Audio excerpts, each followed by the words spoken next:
Happy Memorial Day, everyone. I just had a question, and you know, I have friends that I respect, and they have their own opinion, and it's all good. I just seem like I have some friends though that seem to have a bone to pick with some organizations, especially like the NRA, and I just don't understand it because I'm not sure what the NRA has done to hurt anybody except stand for our rights that were given to us. You know, the one that says we should not have our rights infringed, they kind of help protect those because it's hard for us individually to go around and, you know, fight against a government or anybody else that wants to take you to court over some gun rights issue. You know, we have our Second Amendment right because in case we have to defend against a tyrannical government, which, you know, we've seen how that happened, how that's worked out for people in Cambodia and Russia and other places where they've taken your guns. Sure, there'll be some people say, "Oh, there's certain countries over here they don't have it." Well, you know, that one of the most armed countries in the world, Switzerland, doesn't have any issues either. Of course, they don't put up with much nonsense, very little that I know of. Of course, you have countries like I said, Cuba and I guess Russia and different places where you can't just have a gun everywhere. Okay, that's what kind of country you want to live in. I mean, probably can get a passport to go there if you want to. I want to be able to defend my rights because I don't trust government. I never have in a long time, and I surely don't after the last few years. And the only reason they would want to take my guns is because they intend on doing something to me or you where we might use them against them to keep them from doing something to us that we don't like, that is unlawful. You know, we wasn't given our gun rights so we could hunt and do target practice. It says in the Second Amendment why we're given our gun rights, and there was different letters written by different of the founders and the writers of our Constitution in the Bill of Rights that tell us why we have those. So I just wondered why there's some people that seem like they're upset with the NRA. I don't know of any NRA members that have gone out and done mass shootings or anything like that. They mainly train people on how to properly handle firearms and in the proper ways and that you have to go through, and they keep you informed on the new laws that I don't think are constitutional. If it shall not be infringed, it shall not be infringed, right? But that's what they try to keep pushing back on because we just keep getting all these different people in government that just want to keep eroding on our Constitution all the time. If it's not that, it's, you know, we're getting closer to socialism. We're paying for things now with our tax dollars that they're not in the Constitution. I don't know why we're helping all these different countries and different things, but that's a different subject. But what I want to know is all these people that are against, like the NRA, what do they have? I want to see their post about Planned Parenthood that's killed millions of babies. Is that okay? Or have they been making posts? You know, I mean, do they come on immediately when someone talks about guns?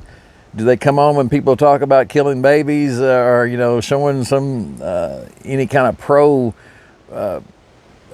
Planned Parenthood thing? Do they come on and say something about it? I'd like to see there, if they have posts like that, I would like to see those because that's, I mean, even if you're in BLM or Antifa or anything else, if you're being attacked by somebody because you're protesting or something like that, as long as you're not being violent, I believe you have the right to stand your ground. And same way if someone comes into my home, I have the right to stand my ground. And if somebody comes in your home, you know, I hope that you be reasonable. I mean, if it's somebody that's having an issue with something, you know, hopefully you have the discernment to know that this person is a diabetic or something, or you can tell that there's something issue. I mean, if he's not threatening you with a weapon or something, I would hope that you use this from discernment and not just, you know, blow somebody away that's coming in your home.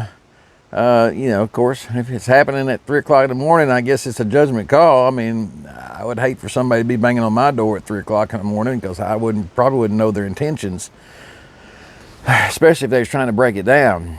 But anyway, that's a totally different thing. Have a good Memorial Day weekend. I just want to say I am thankful for some of the men and women that have sacrificed and given all to help us keep freedoms and constitutional rights like we have. Even though in today's government in this country, it's hard to stomach some of the things going on today, in my opinion. It's been going on a while. It's not any certain size. It's the size of government, in my opinion. We need a convention of states. We've been trying to get one for a long time. We need that to reel in the federal government and get rid of a lot of these bureaucracies, the ones that can't be trusted, obviously, the ones that have spied on presidents and made fake FISA warrants and has, you know, taken people to task and set them up with fake issues and crises, and you know, we're finding out more and more about how FBI and different people has infiltrated certain groups and basically egged them on, and it don't seem like there's any accountability for it. So that's just my opinion. Hopefully, if we have a convention of states before some of these yahoos that are funding a lot of this get people in state governments that won't act. See, our states from the 10th, because of the 10th Amendment, our states have supposed to have more of the power, but as federal government gets bigger and bigger, a bigger leviathan, as Mark Levin calls it, and we keep having people chisel away at our rights. You know, the people in Congress are not going to change anything. They're not going to vote themselves out with a shorter term. They're not going to give us a amended, a balanced budget amendment. They're not going to give us a lot of things that we need because it benefits them. And I'm sorry to say that there's very few that I believe that aren't there for themselves, no matter what they say to get elected.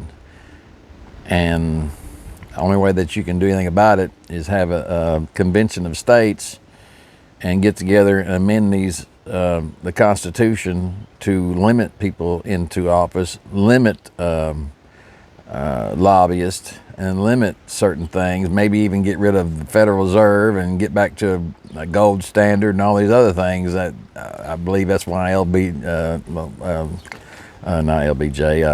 JFK was killed and different ones, because they talked about things like that. There's certain people in power that don't want any of that. They like their money and they like their power. So yeah, we don't need to get rid of our Second Amendment. You know, not at all. If it's taken away from us, it should be taken away in a fight, in my opinion. I believe there's some people that would agree with me. But anyway, have a great Memorial Day weekend, because there's a lot of people that died for the same rights that I'm talking about. Have a good one.